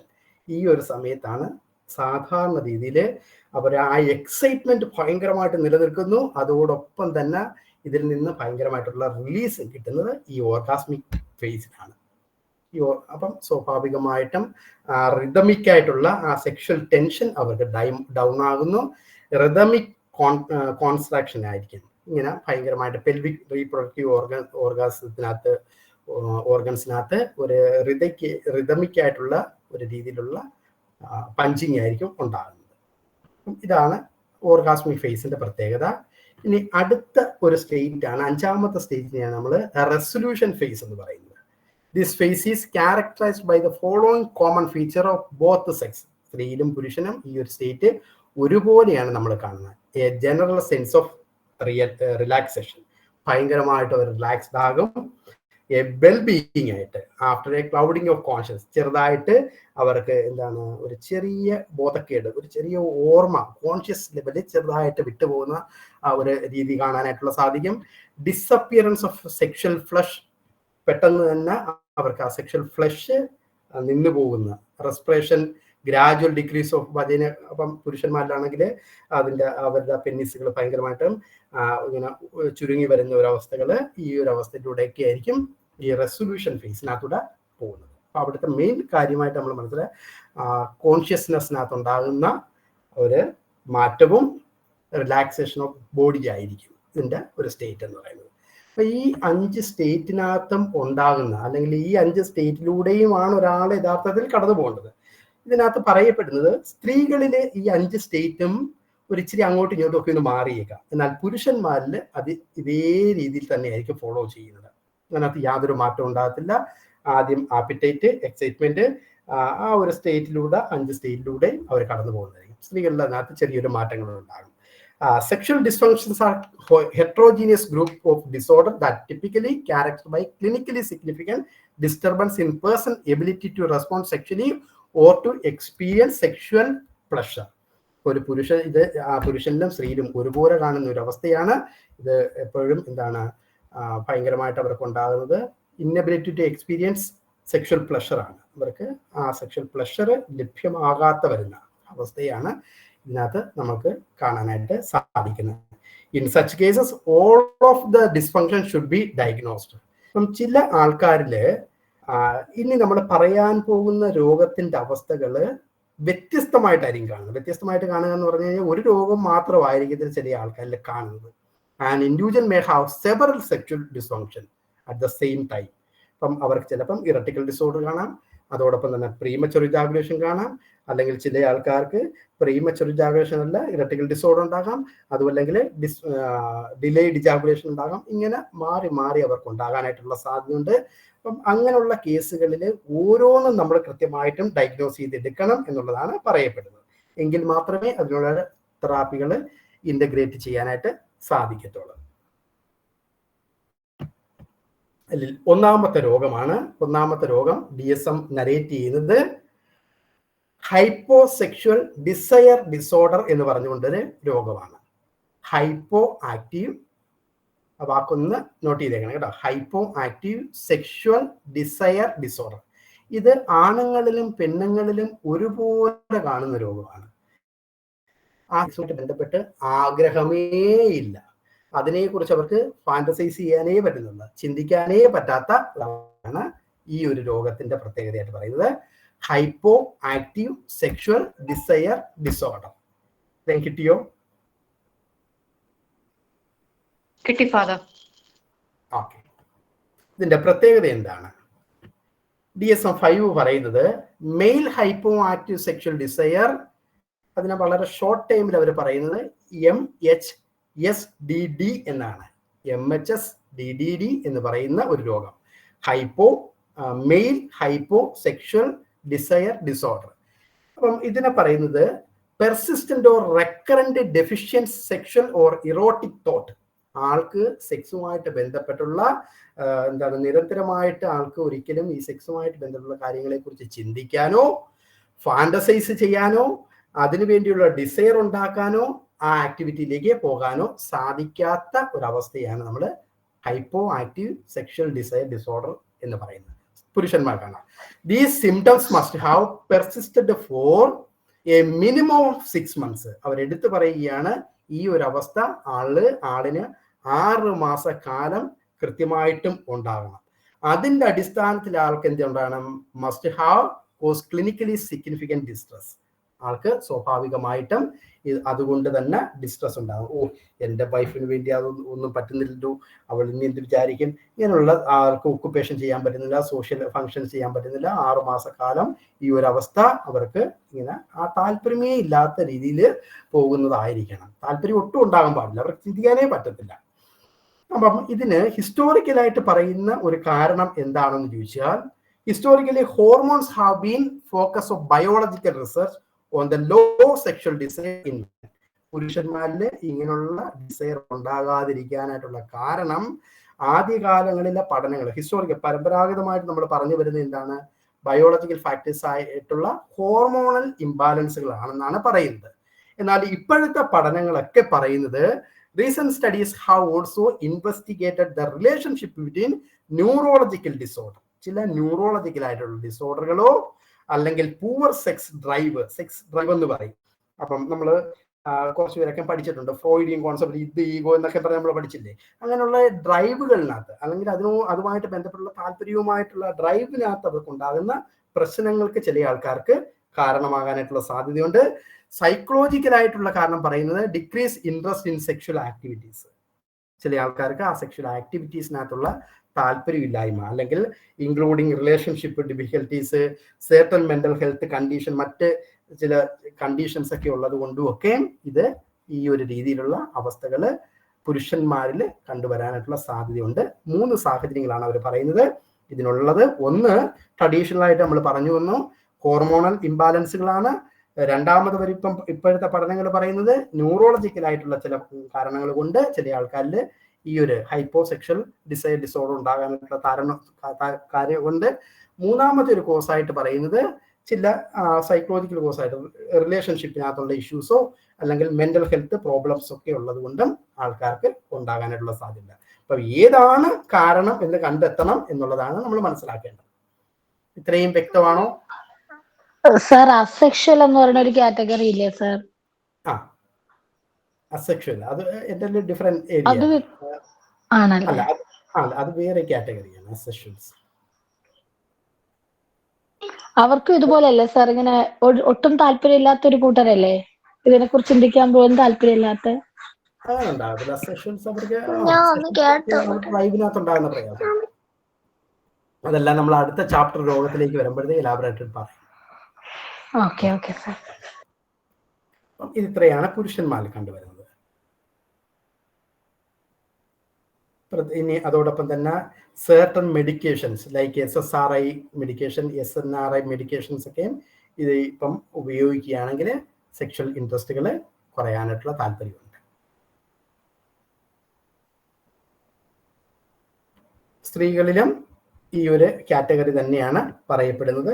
ഈ ഒരു അവസ്ഥയിലൂടെ കടന്നു പോകുന്നത് കൊണ്ടാണ് അവർക്കും താല്പര്യം ഉണ്ടാകാത്തത്. അപ്പം സ്ത്രീയിലും പുരുഷനിലും ഒരുപോലെ കണ്ടുവരുന്ന ഒരു രോഗമാണ് hypo active sexual desire disorder എന്ന് പറയുന്ന രോഗാവസ്ഥ. അത് കാരണങ്ങൾ ഇതൊക്കെയാണ്. ഇനി അടുത്ത ഒരു രോഗമാണ് ഇറട്ടിക്കൽ ഡിസോർഡർ. അത് പുരുഷന്മാരിൽ മാത്രം കാണുന്ന ഇറട്ടിക്കൽ ഡിസോർഡർ. ഇറട്ടിക്കൽ ഡിസ്ഫങ്ഷൻ, അതിന് നമ്മൾ സാധാരണ രീതിയിൽ ഇമ്പോർട്ടൻസി എന്നൊക്കെ പറയും. Is the inability to get and keep an erection firm enough for sex. സെക്സിന് വേണ്ടി അവർക്ക് അവരുടെ ജെനിറ്റൽസ് ഇറക്റ്റ് ചെയ്യാനായിട്ട് പറ്റാത്ത അവസ്ഥ. Erectile dysfunction can be a sign of physical or psychological condition. എടുത്തു പറയുകയാണ് അതിൻ്റെ ഫീച്ചേഴ്സിനകത്ത് DSM എടുത്ത് പറയുന്നുണ്ട്.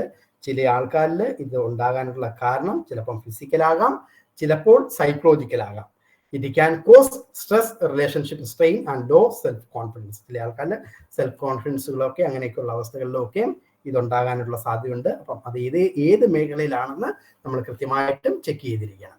The main symptom is man's inability to get or keep an erection firm enough for sexual intercourse. ഇതിനകത്ത് അവർക്ക് സംഭവിക്കുന്ന ഏറ്റവും വലിയ പ്രശ്നം എന്ന് പറയുന്നത് അവർക്ക് ഇത് ഇറക്റ്റ് ചെയ്ത് പിടിച്ച് നിർത്താനായിട്ട് പറ്റുന്നില്ല. Patient suffering from erectile dysfunction should first be evaluated for any underlying physical and psychological condition. അവരെടുത്ത് പറയുകയാണ്, ഇങ്ങനെയുള്ള കേസുകൾ നമ്മളിലേക്ക് റിപ്പോർട്ട് ചെയ്യപ്പെട്ടിട്ടുണ്ടെങ്കിൽ ആ റിപ്പോർട്ട് ചെയ്യാനായിട്ടുള്ള കാരണം പ്രത്യേകം എടുത്തു പറയണം. അത് അവരുടെ ഫിസിക്കലായിട്ടുള്ള പ്രശ്നമാണോ സൈക്കോളജിക്കലായിട്ടുള്ള പ്രോബ്ലം ആണോ എന്ന് നമ്മൾ കണ്ടെത്തണം എന്ന് പറയുകയാണ്. ഇനി അതോടൊപ്പം തന്നെ ഇതിനകത്ത് 1-2 ക്രൈറ്റീരിയകൾ മനസ്സിലാക്കേണ്ടത്. ഈ ഒരു രോഗം marked difficulty in obtaining and erection during sexual activity. ഈ സെക്ഷൽ ആക്ടിവിറ്റി അവർ ചെയ്യുമ്പോൾ അവർക്കത് ഇറക്റ്റ് ചെയ്ത് നിർത്താനായിട്ട് പറ്റാത്തതാണ് ഒന്നാമത്തെ കാരണം. രണ്ടാമത്തത് difficulty in maintaining and erection until the completion of sexual activities. ഈ സെക്ഷൽ ആക്ടിവിറ്റീസ് അവരെങ്ങനെങ്കിലും ഇറക്ഷൻ ഇല്ലെങ്കിൽ പോലും ചില ആൾക്കാർ എങ്ങനെങ്കിലുമൊക്കെ ഒപ്പിച്ചങ്ങിയെടുക്കും. അപ്പൊ അങ്ങനെ ഉണ്ടാകാനായിട്ട് പാടില്ല. അവർക്ക് ഒരിക്കലും ആ കംപ്ലീഷൻ ചെയ്യുന്ന അവസ്ഥയിലൊക്കെ അവർ ആ ഒരു രീതിയിലൊക്കെ പോകാം. അതോടൊപ്പം തന്നെ രണ്ടാമത്തെ ക്രൈറ്റീരിയ B പറയുന്നത് symptom in a criteria should persisted for minimum duration of 6 months. ഈ ഒരു അവസ്ഥയിലൂടെ ഇയാള് ഒരു 6 മാസ കാലമെങ്കിലും കടന്നുപോയെങ്കിൽ മാത്രമേ നമുക്ക് ഈ ഒരു പേരിൽ ആ രോഗത്തെ നോട്ട് ചെയ്യാനായിട്ട് സാധിക്കില്ല. അതിനുള്ള ഒരു ഉദാഹരണമായിട്ട് പറയേണ്ടത് എന്താണ്, ചില സമയങ്ങളിൽ ചില ആൾക്കാർക്ക് ഈ ഒരു അവസ്ഥ ഉണ്ടാകാം. അപ്പൊ അതൊരിക്കലും ഒരു രോഗമല്ല, മറിച്ച് കൃത്യമായിട്ടും 6 മാസക്കാലമെങ്കിലും അവരെപ്പോഴൊക്കെ 6 മാസത്തിനിടയ്ക്ക് ഇതിലിരുന്ന് അപ്പോഴെല്ലാം ഉണ്ടാകും. ഇപ്പൊ ഒരെണ്ണം അത് കഴിഞ്ഞ് പിന്നെ രണ്ടാമതും മൂന്നാമതും ഒക്കെ ഓക്കെയാണ്, പിന്നെ അടുത്തതിൽ പോകുമ്പോഴത്തേക്ക് പ്രശ്നം അങ്ങനെ ഉണ്ടാകാൻ പാടില്ല. എപ്പോഴൊക്കെ ഇതിനെ ചെല്ലുന്നോ ഈ 6 മാസത്തിനിടയ്ക്ക് അല്ലെങ്കിൽ 6 മാസ സമയമെങ്കിലും ഉണ്ടാകണം. അപ്പം അതുകൊണ്ടാണ് നമുക്ക് ചില പഠനങ്ങളൊക്കെ പറയുന്നത് നോർമൽ സെക്ഷുവാലിറ്റി എന്ന് പറയുന്നത് എന്താണ്, ഒരു നല്ല റിലേഷൻഷിപ്പ്, ഒരു മാരിറ്റൽ കൗൺസിലിങ്ങിനകത്തൊക്കെ പറയുന്ന ഒരു സംഭവമാണ്. ഒരു ഹസ്ബൻഡും വൈഫും ഉണ്ടെങ്കിൽ അവർ ഒരുമിച്ചൊക്കെ ആണെങ്കിൽ എല്ലാ ദിവസവും ഒരു പ്രാവശ്യം എന്നുള്ളതാണ് അത്യാവശ്യം പറയപ്പെടുന്നത്, പഠനങ്ങളിലൊക്കെയും പുസ്തകങ്ങളിലൊക്കെ നരേറ്റ് ചെയ്തിരിക്കുന്നത്. ദാറ്റ് ഈസ് നോർമൽ സെക്ഷുവാലിറ്റി എന്നാണ് പറയുന്നത്. അതോടൊപ്പം തന്നെ ഇവരെടുത്ത് പറയുകയാണ്, the sexual dysfunction is not better explain by non sexual mental disorder. മറ്റ് മെന്റൽ ഡിസോർഡറുകൾ കൊണ്ടൊന്നും ആകാനായിട്ട് പാടില്ല. അതോടൊപ്പം തന്നെ നോട്ട് ചെയ്യേണ്ടത് ചില ആൾക്കാരിൽ സിവിയർ റിലേഷൻഷിപ്പ് ഡിസ്ട്രസ് ഉള്ളത് കൊണ്ട് ഇതുണ്ടാകാം. അപ്പം അതും കൃത്യമായിട്ട് നോട്ട് ചെയ്യണം.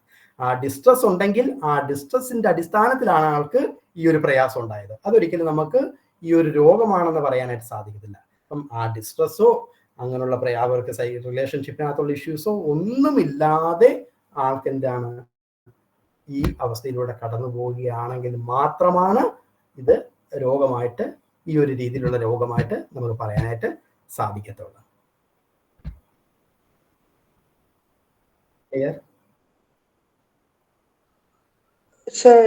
Distress അഥവാ if it's caused by personal psychological reasons but it went on for more than 6 months, just in case ആ ഡിസ്ട്രസ് അല്ലെങ്കിൽ പക്ഷെ നമ്മൾ അത് മറ്റേ കാറ്റഗറിയിലേക്ക് ഇടൂലേ ബൈ മിസ്റ്റേക്ക്? ഇല്ല.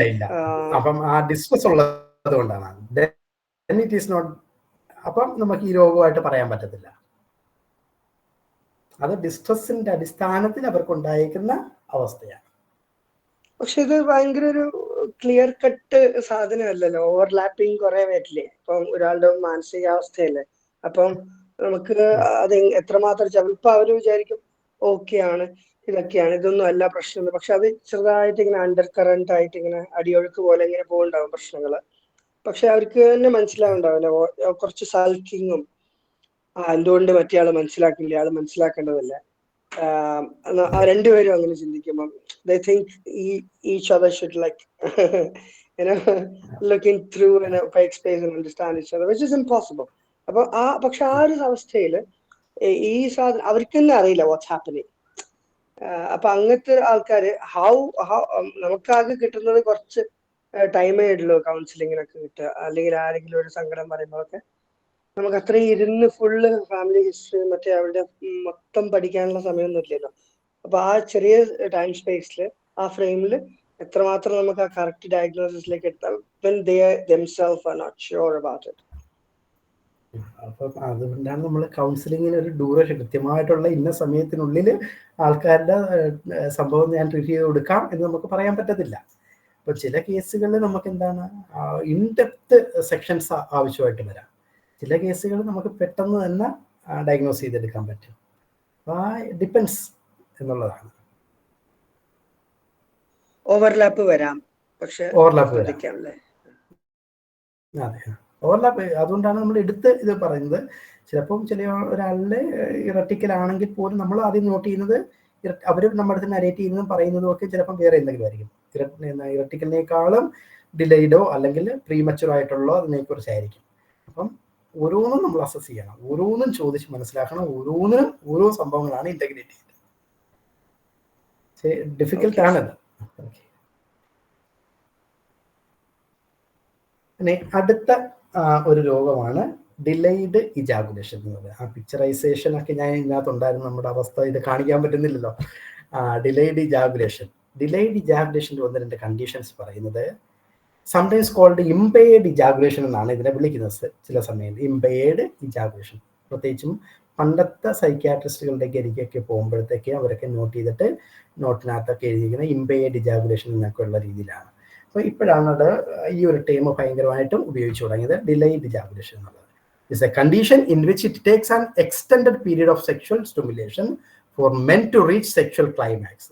നമ്മൾ നേരത്തെ പറഞ്ഞ ആ ക്ലൈമാക്സിലേക്ക് അല്ലെങ്കിൽ ആ റെസൊല്യൂഷനത്തൊക്കെ എത്താനായിട്ട് ഈ പുരുഷൻ എന്താണ് ഭയങ്കരമായിട്ട് സമയമെടുക്കുന്ന അവസ്ഥ. അപ്പോഴത്തേക്ക് സ്ത്രീ അത്യാവശ്യം ഓക്കെ ആകും. ഒരു ഭയങ്കര ടയേർഡ് ആകുന്ന ഒരവസ്ഥകൾ നമുക്ക് കാണാനായിട്ട് കേസുകളൊക്കെ ഇഷ്ടംപോലെ ഉണ്ട്. അപ്പം പറയപ്പെടുന്നതൊക്കെ എന്താണ്, ഒരു പുരുഷന് അറ്റ് എ സ്ട്രെച്ചിൽ എത്ര സമയം സെക്സ് ചെയ്യാൻ പറ്റും അറിയോ?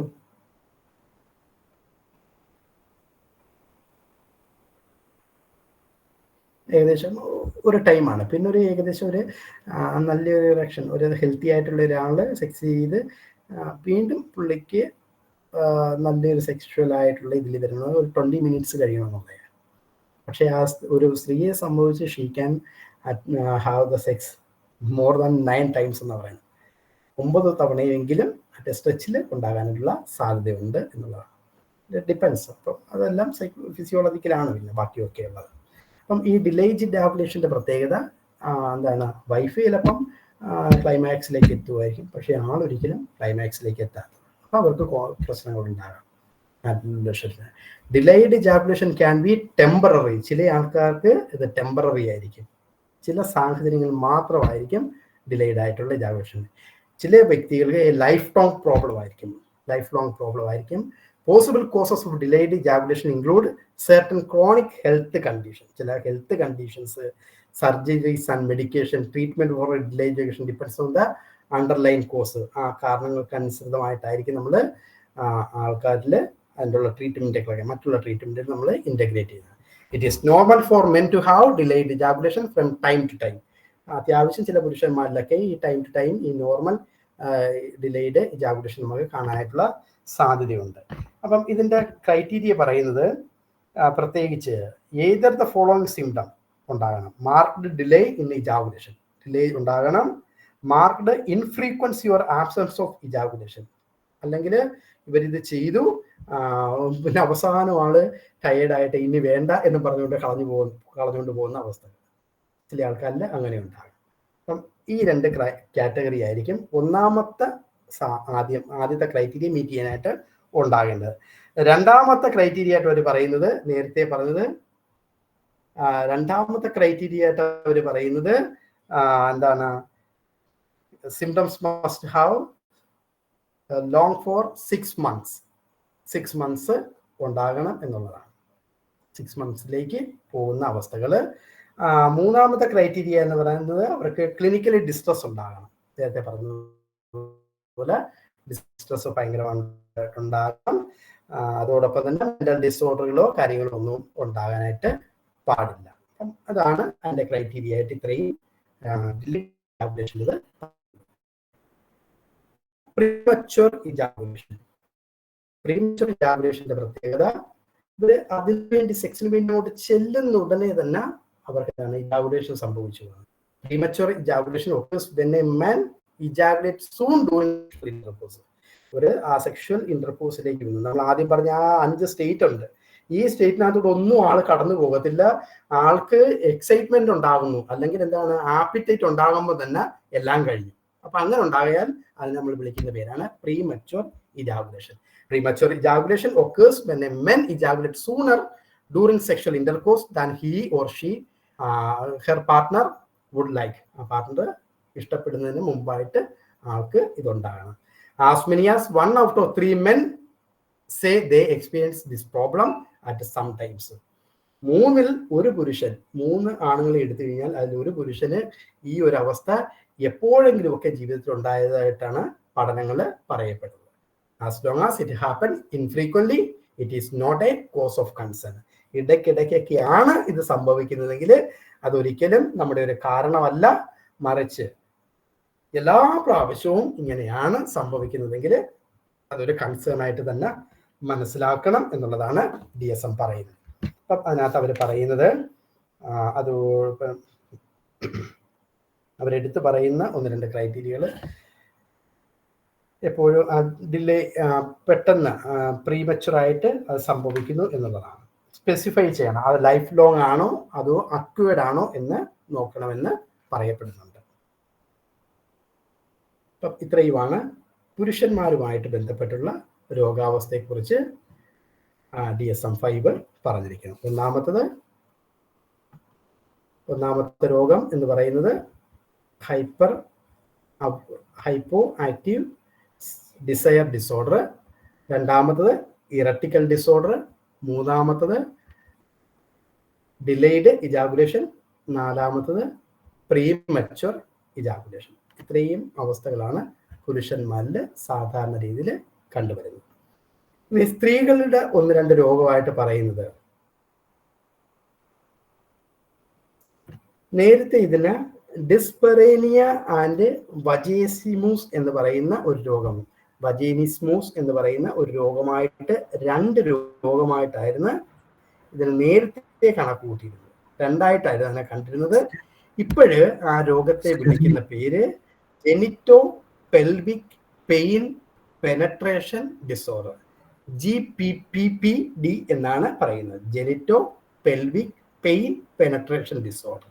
അപ്പം ഇതിന്റെ അവസ്ഥ എന്ന് പറഞ്ഞു കഴിഞ്ഞാൽ ഇവർക്ക് ആ ഇന്റർകോഴ്സുമായിട്ട് ബന്ധപ്പെട്ട് ഉണ്ടാകുന്ന സമയത്ത് അമിതമായിട്ടുള്ള വേദനകൾ അനുഭവിക്കുന്ന ഒരവസ്ഥയാണ്. ഇപ്പം ആ GPDയെ നമ്മൾ പൊതുവെ പറയുന്നത് ഒരു അംബ്രല്ല ടേമായിട്ടാണ്, ഒരു കോമൺ ടേമായിട്ടാണ്, സ്ത്രീകളിൽ ഉണ്ടാകുന്ന ഒരു രോഗത്തിന്റെ ഒരു അംബ്രല്ല ടേമായിട്ടാണ് ഇപ്പോൾ അതിനെ ഇൻക്ലൂഡ് ചെയ്തിരിക്കുന്നത്. അപ്പം അതിനെ വിളിക്കുന്നത് genito pelvic pain penetration disorder. ഈ അവസ്ഥകളെല്ലാം ആ ഒരു ടേമിനകത്ത് അവർ ഇന്റഗ്രേറ്റ് ചെയ്യുന്നത്. ജെനിറ്റോ പെൽവിക് എന്ന് പറയുന്ന ആ പെൽവിക് സ്റ്റേജിൽ ഉണ്ടാകുന്ന ഇതിനകത്ത് ഉണ്ടാകുന്ന അമിതമായിട്ടുള്ള വേദനകൾ ഇതുമൊക്കെ ആയിട്ടാണ് പറയപ്പെടുന്നത്. അതിനകത്ത് ഒന്നാമത്തത് ഡിസ്പെറേനിയ മീൻസ് പെയിൻഫുൾ ഇന്റർകോഴ്സ് ആയിരിക്കും. ഈ സെക്ഷൽ ഇന്റർകോഴ്സ് ഉണ്ടാകുമ്പോഴത്തേക്ക് അവർക്ക് ഭയങ്കരമായിട്ടുള്ള വേദന അനുഭവപ്പെടുന്നത്. A woman may feel pain at the start of penetration. അവർ ആ പെനട്രേറ്റ് ചെയ്യുന്ന സമയത്ത് ഭയങ്കരമായിട്ടുള്ള വേദന അനുഭവപ്പെടുന്ന വിത്ത് ട്രസ്റ്റിംഗ്, അല്ലെങ്കിൽ ആ ട്രസ്റ്റ് ഉണ്ടാകുമ്പോഴത്തേക്ക് അവർക്ക് ഭയങ്കരമായിട്ടുള്ള വേദന ഉണ്ടാകുന്നത്. Pain may happen only with a specific partner. ചില ആൾക്കാരിൽ ചില പാർട്ട്നേഴ്സിൽ മാത്രമായിരിക്കും ഇവർക്ക് വേദന ഉണ്ടാകുന്നത്. ഈ പണ്ട് എൻ്റെ ഒരു കൂട്ടുകാരന്, അവൻ ഈ തിരൂര് പോലീസാണ്, ഒരു കേസ് ഒരു പെൺകുട്ടിയുടെ വിളിച്ചിട്ടത്തേക്ക് ഇങ്ങനെ റിപ്പോർട്ട് ചെയ്തിട്ട് പറഞ്ഞു, ഇവള് കുഞ്ഞുനാൾ മുതലേ ഇങ്ങനെ പ്രശ്നങ്ങളൊക്കെ ഉണ്ട് അവർക്ക്, പക്ഷേ ഇവള് മാറി മാറി 2 3 ഒക്കെ കല്യാണം കഴിച്ചിട്ടുണ്ട്. അപ്പം കല്യാണം കഴിച്ചു, ഹസ്ബൻഡായിട്ടുള്ള വ്യക്തി ഇവിടുത്തെ ഹസ്ബൻഡ് എന്നുള്ള ലേബലിൽ റിലേഷൻഷിപ്പ് വരുവാണെങ്കിൽ അവർക്ക് ഭയങ്കര വേദനയാണ്, ഭയങ്കര പ്രശ്നമാണ്. അപ്പം ഞാൻ ഇങ്ങനെ കുറേ കാര്യങ്ങൾ ചോദിച്ച് മനസ്സിലാക്കി വന്നപ്പോഴത്തേക്ക് കുഞ്ഞുനാൾ മുതൽ ഇവള് സെക്സ് ഒക്കെ ചെയ്യാറുണ്ട്, വലിയ കുഴപ്പമൊന്നുമില്ല. ആരോ പറഞ്ഞു കേട്ടു, മാതാപിതാക്കളിൽ നിന്ന് കേട്ടതാണെന്ന് തോന്നുന്നു, എന്താണ് ഈ ഹസ്ബൻഡിൻ്റെ അടിമകളാണ് എന്നൊക്കെയുള്ള വാക്കുകളും അതുമായിട്ട് ബന്ധപ്പെട്ടുണ്ടായ ഒരു ട്രിഗറാണ്. അപ്പം ആരൊക്കെയാണോ ഹസ്ബൻഡായിട്ട് വരുന്നത്, 3 കല്യാണം കഴിച്ചിട്ടുണ്ടോ, ആ 3 പേരേക്ക് ആൾക്ക് പ്രശ്നമാണ്.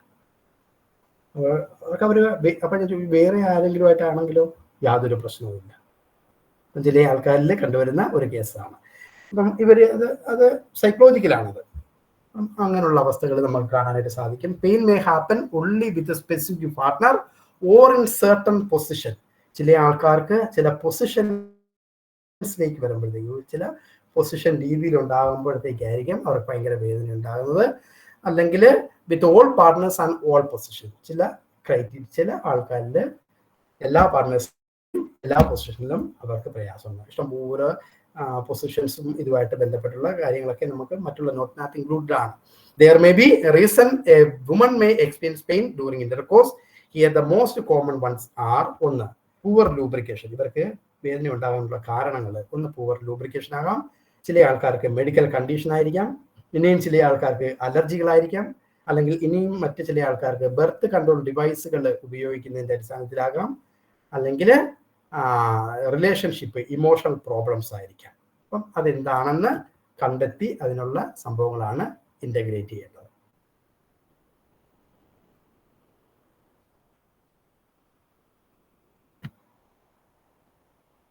ഇനി DSM-5 അവസാനമായിട്ട് ഇതിനെ ഇൻ്റഗ്രേറ്റ് ചെയ്തിട്ട് നരേറ്റ് ചെയ്ത് പറയുന്നത് substance medication induced sexual dysfunction എന്നാണ്. അങ്ങനെ ഒരു ചാപ്റ്റർ അവർ ഇൻക്ലൂഡ് ചെയ്തിട്ടുണ്ട്. സബ്സ്റ്റൻസോ മെഡിക്കേഷനോ ഉപയോഗിക്കുന്നത് കൊണ്ട്, ഇൻഡ്യൂസ് ചെയ്യപ്പെടുന്നത് കൊണ്ട് ചില ആൾക്കാർക്ക് ഈ സെക്ഷൽ ഡിസ്ഫങ്ഷൻ ഉണ്ടാകാനുള്ള സാധ്യതയുണ്ട്.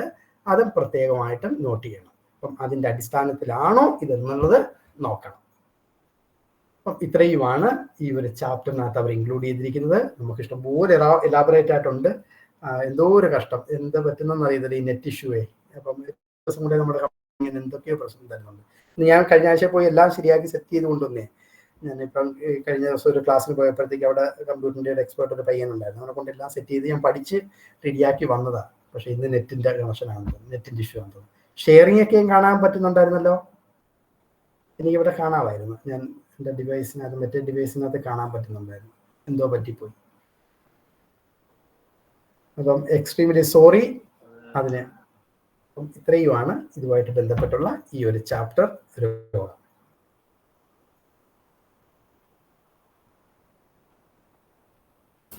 Thank you, sir. Thank you very much. അപ്പോൾ എല്ലാവർക്കും good night. Thank you sir. Note ഇട്ടേക്കാം, നോട്ട് വായിച്ച് നോക്കുക കേട്ടോ. നോട്ട് വായിച്ച് നോക്കി എന്തെങ്കിലും സംശയം ഉണ്ടെങ്കിൽ ചോദിക്കുക. Thank you. Thank you, Father. Thank you, Thank you very much. Thank you. Thank you, Father.